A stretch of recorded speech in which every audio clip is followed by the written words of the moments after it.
Good morning, everyone. Hope you all are fine.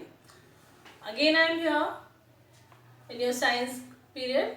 So, this is your science period. As you know, open your science book, Science Ahead.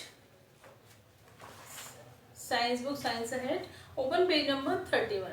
There is one chapter given, Plant Life. Plant Life, chapter number 5. Chapter name is Plant Life.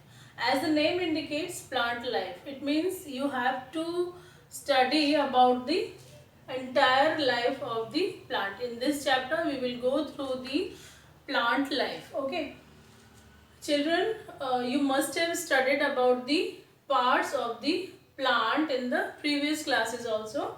In third standard you have studied about the parts of the plant.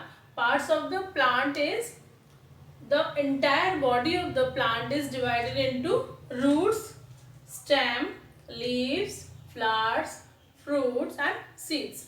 Plant body को हम कितने parts में divide कर सकते हैं? Following parts में. Okay, root. Root is a part which grows under the soil और inside the earth. Earth के अंदर जो पार्ट ग्रो करता है उसको बोलते हैं हम roots. Second part is stem. Stem is also known as shoot. Shoot भी बोल सकते हैं हम इसको. तो stem is a part which grows above the ground, जो सॉइल के ऊपर की साइड ग्रो करता है, यानी कि सनलाइट के डायरेक्शन में ग्रो करता है, उसको बोलते हैं हम शूट. रूट्स क्या होते हैं? अपोजिट डायरेक्शन में ग्रो करते हैं सनलाइट के, और शूट किसके? Towards the direction of sunlight. Now shoot bears leaves, flowers, fruits and seeds. Shoot पर या स्टेम पर क्या होती है? लीव्स होती हैं, फ्लावर्स होते हैं, फ्रूट्स होते हैं और सीड्स होते हैं.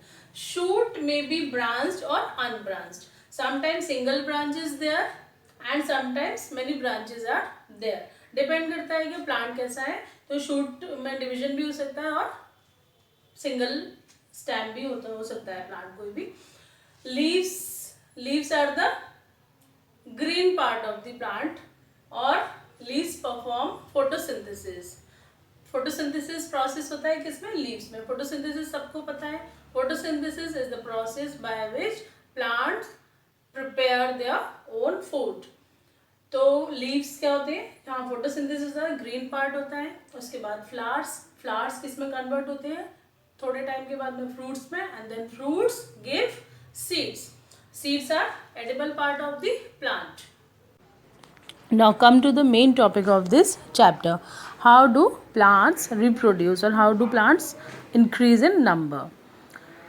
So first you should understand the meaning of reproduction. What is reproduction? Reproduction means the process by which an organism produces its offspring is called reproduction. Reproduction क्या होता है? वो process जिसके द्वारा कोई भी ऑर्गेनिज्म अपने जैसा ही ऑफस्प्रिंग बनाता है, उसको बोलते हैं रिप्रोडक्शन. ऑफस्प्रिंग क्या होता है? अपने जैसा ही young one. Okay, this is known as reproduction. as we know that in animals only sexual reproduction is found, but in the case of plants there are many ways of reproduction. Plants can reproduce in many ways, like from stem, from leaves, from roots and from stems. So plants can reproduce by means of these ways. Now read the paragraph. How do plants reproduce? Plants can reproduce in many ways. Most of the plants that we see around us reproduce through seeds. तो seeds आप जानते हो, आपको दिखाऊंगी मैं video में. Seeds. Some plants can reproduce from body parts such as leaves, stems and roots. Ferns and mosses reproduce from tiny seed-like structures called spores. Ferns and mosses are primitive type of plants. Primitive means highly advanced features उनके अंदर नहीं होते हैं. जैसे उनके अंदर branches नहीं होती हैं, उनका जो body parts होता है root shoot में divide नहीं होता है. root और shoot तो होता है, but जो branches और लीव्स वगैरह उसमें नहीं होते हैं, तो उसको हम बोलते हैं जो प्रिमिटिव टाइप एडवांस फीचर्स नहीं होते उनकी बॉडी में, उनको बोलते हैं हम प्रिमिटिव टाइप ऑफ प्लांट्स, क्योंकि उनके अंदर फ्रूटिंग, फ्लावरिंग और सीड्स वगैरह नहीं प्रोड्यूस होते हैं. तो these type of plants are reproduce through spores. New plants arise from the spores. तो ये फर्न्स और मॉसेस में नया प्लांट किससे बनता है? स्पोर्स के through. Now in the advance plants वो होते हैं जिनमें रिप्रोडक्शन एडवांस टाइप का होता है, लाइक स्टेम से हो सकता है, लीव से हो सकता है, या फिर सीड्स के थ्रू हो सकता है. सो फर्स्ट टॉपिक लेते हैं, reproduction from the stem. You may have seen new shoots emerging means उगना, बाहर आना, फ्रॉम पोटैटोज और ginger stored in your kitchen. Potato and ginger are underground stems. Can these grow into new plants? Take a potato and observe it carefully. I have a potato. Now you can see the nodes and internodes in this potato. These are the nodes. ये जो point है इसको बोलते हैं हम node. जो इसको आई भी बोलते हैं, पोटैटो की आई भी बोल सकते हैं इसको. और इसके ये एक नोड ये हो गया, एक नोड ये है. इन दोनों के जो बीच का जो डिस्टेंस होता है, गैप होता है, उसको बोलते हैं हम inter node.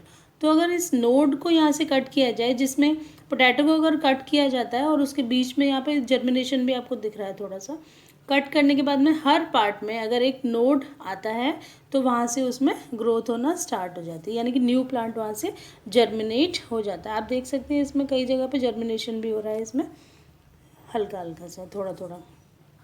So take a potato and cut into many pieces. Make sure that each piece has an eye.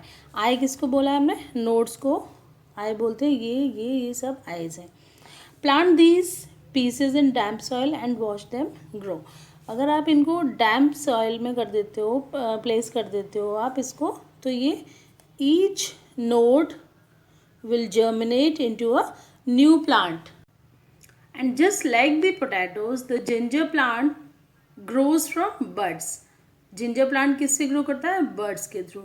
The onion is a bulb, an underground stem with fleshy leaves.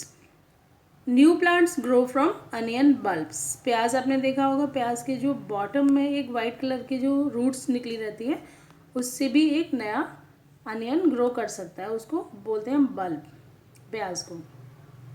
These are the examples of underground stem. Sometimes farmers and gardeners grow new plants from pieces of stem.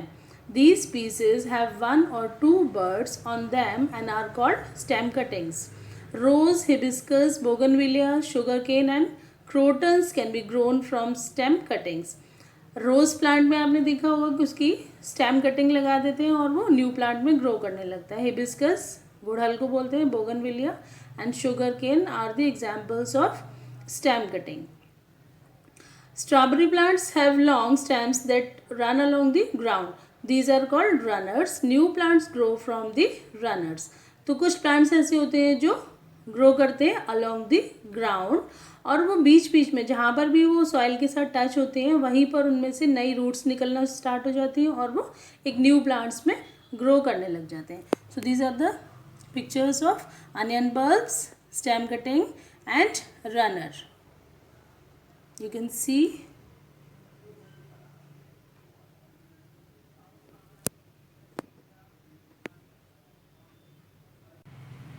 So students, what did you understand from this paragraph?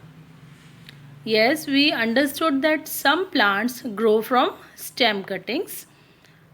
So these are the examples of stem, underground stem. Earlier I have told you that part which grows inside the earth is known as root. But these are the examples of stem which grow under the soil. ये underground stem है जो कि soil के अंदर की side grow करते हैं. ये exceptions होते हैं, इनको हम सीनियर क्लासेस में आप इनकी डिटेल्स पढ़ेंगे. इनके भी एरियल स्टेम भी होते हैं, इनके जो विजिबल पार्ट होता है जो बाहर से दिख रहा होता है, ये तो अंडरग्राउंड होते हैं जो बाहर से दिखाई नहीं दे रहे होते हैं आपको, बट ये स्टेम है. और जो बाहर जो विजिबल पार्ट होता है, ग्रीन पार्ट जो लीफी स्ट्रक्चर होता है, वो इसका एरियल स्टेम होता है. ओके, तो ये अंडरग्राउंड स्टेम हो गया और वो एरियल स्टेम होता है जिस पर लीव्स लगे रहते हो. प्याज तो मे भी आपने देखा होगा, ट्यूबर पोटैटो का भी देखा होगा, मे भी छोटा सा प्लांट होता है उसका, तो ये स्टेम कटिंग के थ्रू ये न्यू प्लांट में कन्वर्ट हो जाते हैं। और कुछ ये तो अंडरग्राउंड स्टेम हो गया। और एरियल स्टेम में से एग्जांपल्स मैंने किसका दिया था, रोज़, हिबिस्कस, शुगर केन सबने देखा होगा। रोज़ नहीं देखा हो, हिबिस्कस भी नहीं देखा हो, बट शुगर केन सभी ने देखा होगा। और इसमें से भी नोड्स और इंटरनोड्स, जो बीच में जो गैप होता है उसको इंटरनोड बोलते हैं, 2 नोड्स के बीच में। तो वहाँ पर भी एक न्यू प्लांट जर्मिनेट किससे कर जाता है, इंटरनोड्स के और नोड्स के through.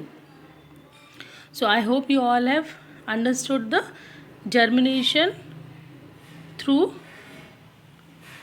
stem cutting or reproduction from stem. So tomorrow we will start new topic. Till then, bye bye.